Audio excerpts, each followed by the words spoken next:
Good morning, everyone, and welcome to our service for June 7th of 2026. Today we are going to discuss Chapter 6 of Emily Cady's book, Lessons in Truth. And this chapter is called Faith. Now, I want to begin with a scripture because this is what was said over 2,000 years ago, and it comes from Hebrews chapter 11, verse 1. Now, faith is the substance of things hoped for, the evidence of things not seen. So, faith has been called one of the most powerful forces available to the human soul. Faith itself has been praised by prophets, taught by Jesus, celebrated by the apostles, and sought by countless believers throughout history. Yet many misunderstand what faith truly is.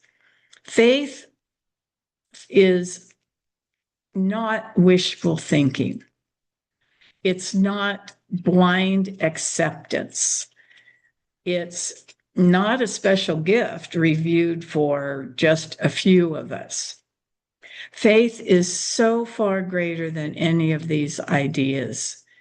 It's a spiritual power planted within each and every one of us. Actually, it's the first faculty or power that Charles Fillmore talks about in his book, The 12 Powers of Man. It's the inner faculty that enables us to perceive divine reality, even when our physical senses can't detect it. It's the bridge between the invisible and the visible, between our prayers and our answers, between a promise given to us and the fulfillment of that promise. Now, this lesson teaches us that faith is not merely believing that something might happen. Faith is a steadfast confidence in God's truth. It's an unwavering certainty that what God has declared is already established in the spiritual realm, whether it's appeared in our manifest world or not. We all know that one of the greatest challenges we face is learning not to judge solely by appearances. And every day, we get presented with evidence that wants to shake our faith in what we want in life. We see circumstances outside of us. We see, heck, we listen to YouTubes and watch YouTubes and things, and the reports that we come in cause us to have this very troubling anxiety. All of us experience pain and lack and disappointment and uncertainty. And with that, our human mind wants to tell us that what's visible in the outside world must be the final reality, but faith says otherwise. Faith understands that visible conditions are not the deepest truth. There's a higher reality, the reality of God. Now, when Jesus stood before sickness, he did not see disease as the ultimate. When he faced a storm, he did not see danger as supreme. And when he stood before death itself, he did not accept death as the final authority. He looked beyond all those appearances and saw the presence and power of God. The world says seeing is believing. Faith says believing is seeing. So the eyes of faith perceive possibilities that we can't see in the outside world at this time. Faith looks at weakness and sees strength. It looks at lack and sees abundance. It looks at confusion and sees divine order. It looks at fear and sees God's perfect peace. However, this does not mean denying the circumstances. Whatever circumstance you're in right now, it's best to truly take a look at it, observe it, take it in. But it means refusing to grant those circumstances the highest authority. God's truth is greater than any present appearance. Because faith is a spiritual faculty. And just as we possess physical senses, we possess spiritual faculties. We have physical eyes that see the external world, and we also have spiritual insight that perceives the truth of divine reality. And faith is one of those physical, spiritual faculties. It's not measured or manufactured or created by human effort. It originates in God. The thing is, every single person on the earth has the capacity for faith because every person is created in the image of God. The challenge is not obtaining faith, but awakening and exercising it because it is inside of us. So consider a muscle in the human body. A muscle grows stronger through use. If it's neglected, it weakens. And faith operates just the same. When we continually trust God, faith develops strength and endurance. When we surrender to fear and doubt, faith becomes dormant. Now, a lot of people pray for more faith when what they truly need is to use the faith they already possess, because we can't get any more faith than what we have, because we have the totality of faith inside of us. It's just that it grows through practice. So every time we choose trust over anxiety, faith grows. Every time we choose hope over despair, faith grows. Every time we affirm God's presence despite the appearances around us, faith grows. Because faith is strengthened through its use. Now, some people imagine faith and understanding to be enemies. They suppose that if a person thinks deeply, faith diminishes. Or if a person has faith, understanding becomes unnecessary. But true faith and spiritual understanding work hand in hand. Faith often begins where understanding is incomplete, because we might not know how God will work in our lives. We may not understand every circumstances. We may not see the entire path ahead. Yet faith allows us to move forward. As we continue walking, understanding gradually unfolds.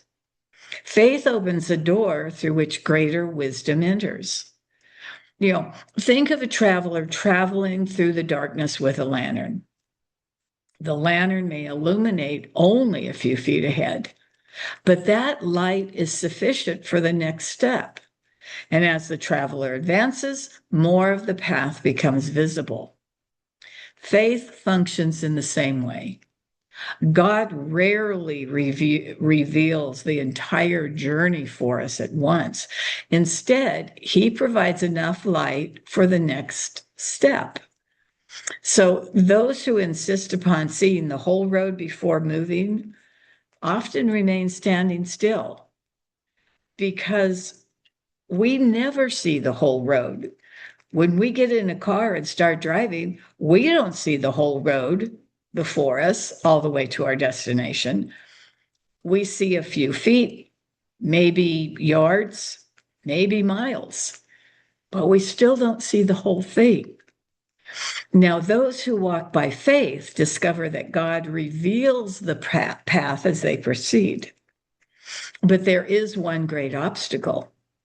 If faith is the great spiritual power, doubt is the greatest adversary, because doubt divides the mind. Faith unifies it. Doubt says, what if God does not answer? And faith states, God is already at work.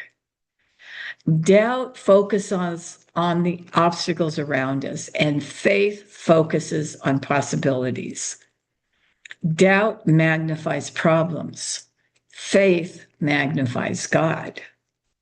Many people believe that faith means never experiencing doubt, but we all encounter moments of uncertainty, moments of fear, moments of upsettedness. Because the issue is not whether we have moments of doubt. The issue is whether we invite it to stay. A bird may fly over your head, but you don't have to allow it to build a nest in your hair.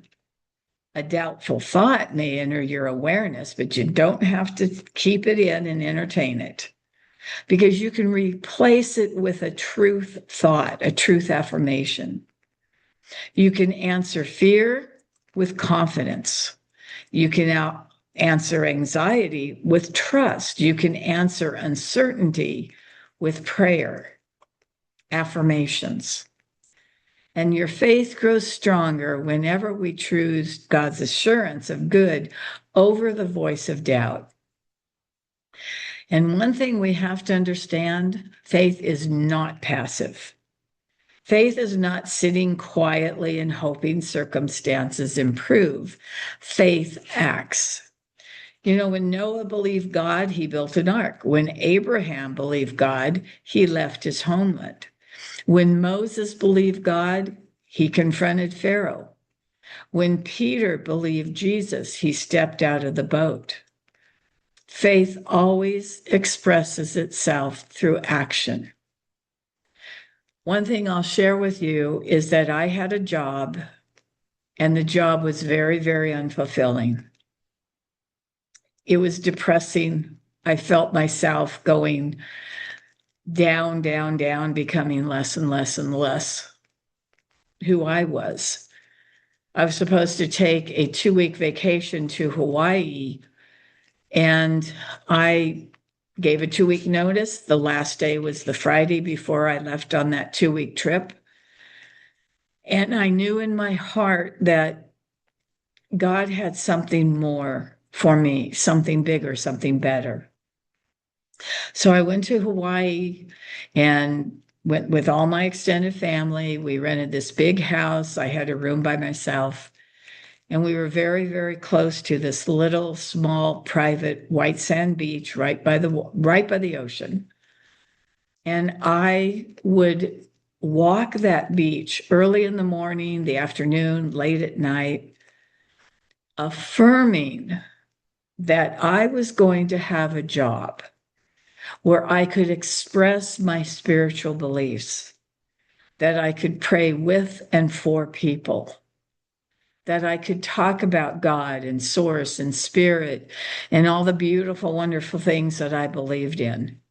And I kept affirming that for the whole entire 2 weeks. So 2 weeks later, on a Sunday, we flew back in.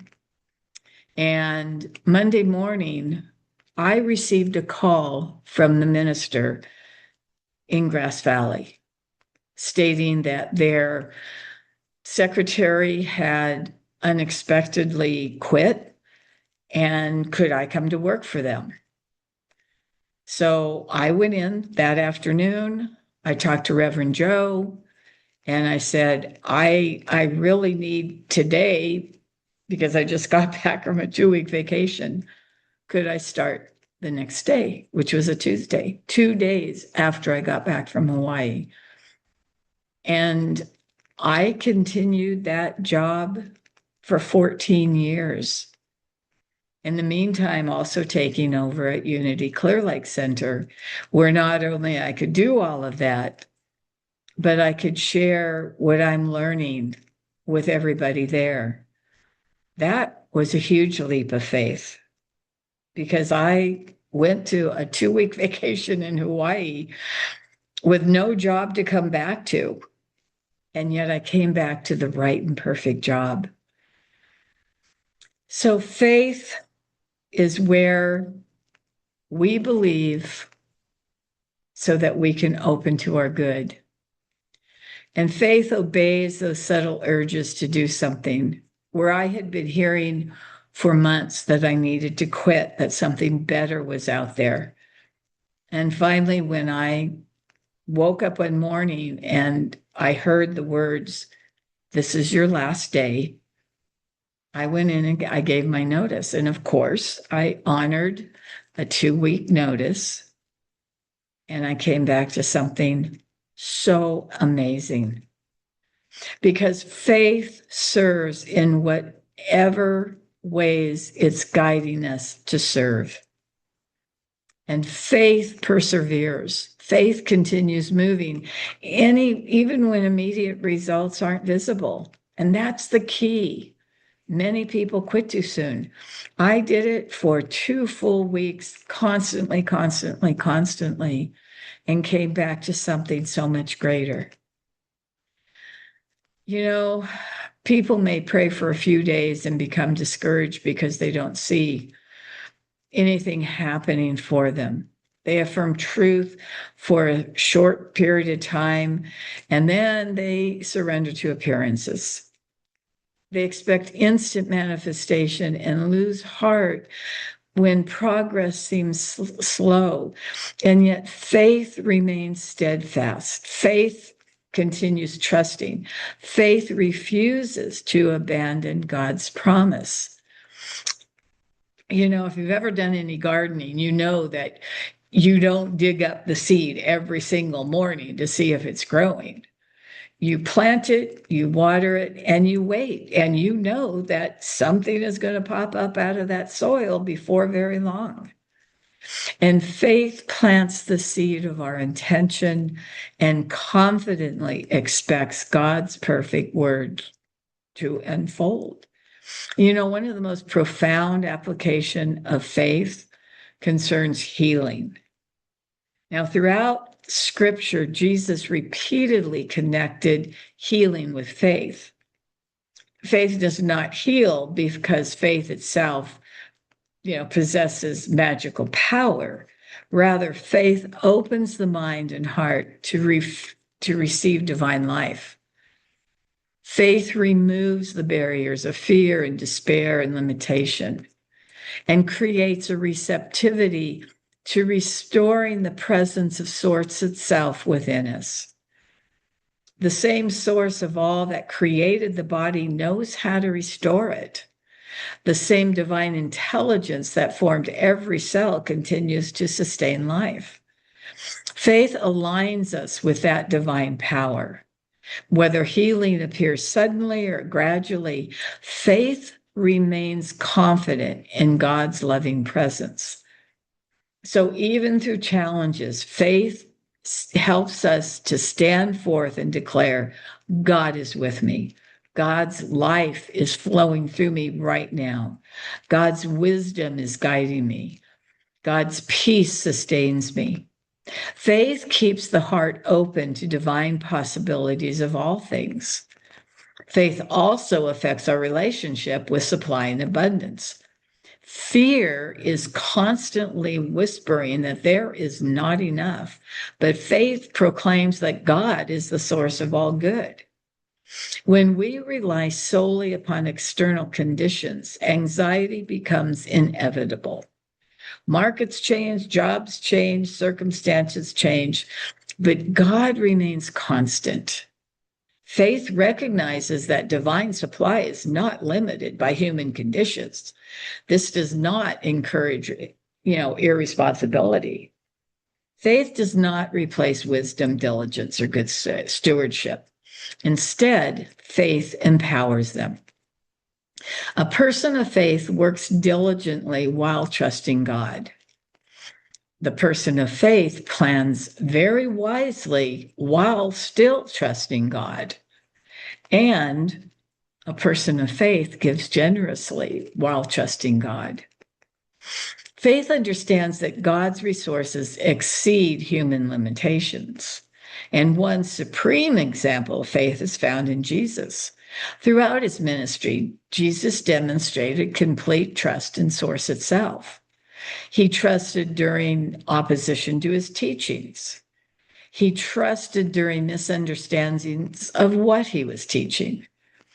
He trusted during times of suffering. He definitely trusted during the crucifixion, because even in his darkest hour, his confidence in God remained unshaken.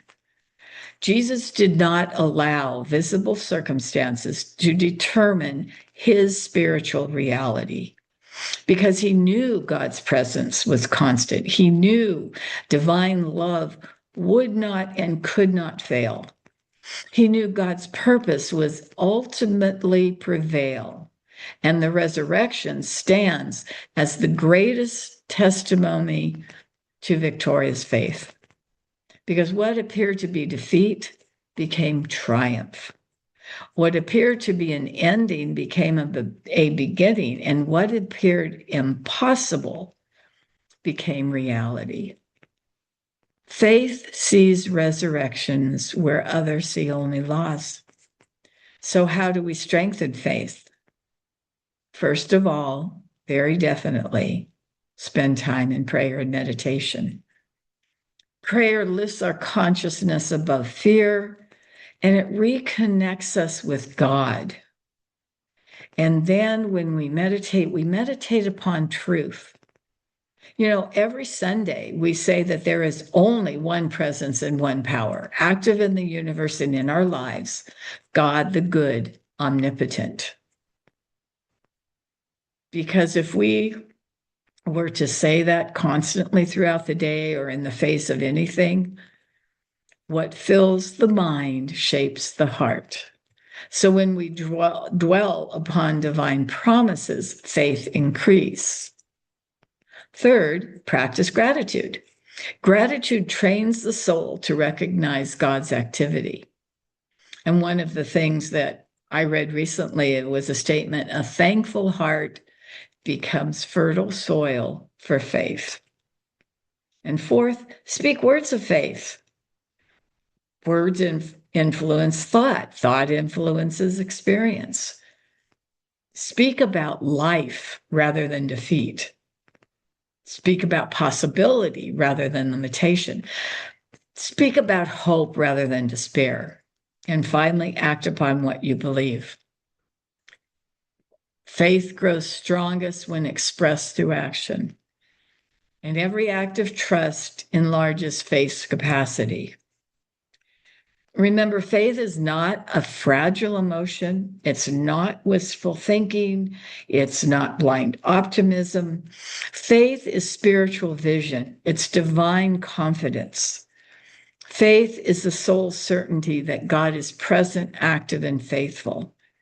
And when circumstances appear very discouraging sometimes in our lives, faith reminds us that God is still working, even through the experiences that we're having. When answers seem delayed, faith assured us that divine timing is perfect. When obstacles arrive, faith declares that God's power is greater. So today, God, the source of all, invites us to live by faith, not by fear, not by appearances, not by limitation, but by faith. So, one of the things that people ask me many times, well, where is it all going to come from? It comes from the universal energy of source that's around us all.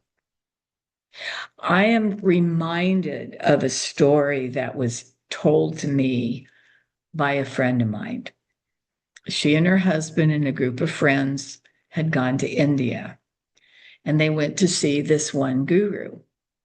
And as he was walking down the aisle, greeting each person, touching them, whatever, she kept being worried about her hair. They were outside, the wind was blowing, her hair was getting in her face. And she said, I just kept worrying about my hair. And when this guru came to her and asked her what was her wish, she said something about something for her family. And he said, no, what your real true wish is for a comb. And he put his hands together and just held silence. And when he opened his hands up, a small comb was in his hand. She still has that comb to this day. He didn't have a comb in his hand. He brought it out of the ethers.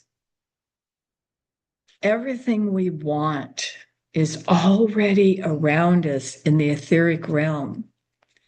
And it's by our belief and our faith connected with our constant meditations, our constant affirmations, that we bring that into physical form. So I invite you to just close your eyes for a moment and go to that place within and take a deep breath.